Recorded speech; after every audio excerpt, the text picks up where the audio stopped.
Professeur Alain Gervais, bonsoir. Alors vous êtes pédiatre aux urgences pédiatriques des hôpitaux universitaires de Genève et vous avez écrit ce guide « Allô docteur, mon enfant est malade » avec votre consoeur Annick Galetto. Alors pourquoi ce livre? Écoutez, ce livre a été écrit avant tout pour essayer de rassurer les parents face à des maladies relativement communes de l'enfant. Très souvent, ils vont chez leur médecin qui leur pose un diagnostic, mais qui parfois, dans le contexte de la consultation, oublie finalement des renseignements essentiels. Je pourrais en citer quelques-uns, typiquement pour la varicelle. Après combien de temps l'enfant n'est plus contagieux? Voilà. Quand peut-il reprendre ses activités de groupe? Ou bien quelle est l'évolution naturelle de la maladie? Quels signes devraient nous inquiéter? Et on essaye de répondre de façon tout à fait simple et accessible pour une quarantaine de maladies fréquentes de l'enfant. Oui, alors parce qu'il y a vraiment tout dans ce livre. Ça passe des aftes au rhume, en passant par la varicelle ou la scarlatine. C'est pas un peu dangereux de mettre ce type de livre entre les mains des parents? Parce que finalement, on se croit un peu médecin quand on lit ça. Non, je pense que la philosophie de ce livre est tout à fait différente. Comme le nom l'indique, c'est « Allô, mon enfant a » et on cite une maladie. C'est-à-dire que ce livre doit être utilisé après que le médecin ait posé un diagnostic.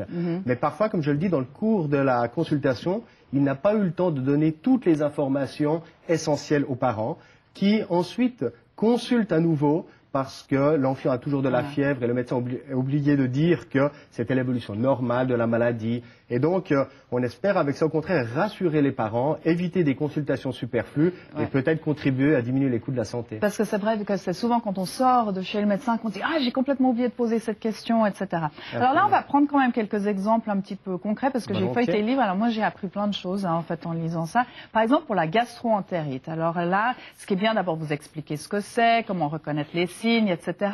Et vous dites qu'on n'a pas besoin d'arrêter l'allaitement quand un bébé a une gastro-entérite. Alors ça, c'est étonnant parce que je pensais que tous les produits laitiers à bannir. Donc pendant longtemps, on a pensé qu'effectivement, les produits laitiers, dans le contexte d'une gastro-entérite, allaient au contraire un peu péjorer la situation. Et finalement, on s'est rapidement rendu compte que, notamment pour les mères qui allaitent, elles peuvent continuer leur allaitement même lorsque leur enfant a une gastro-entérite.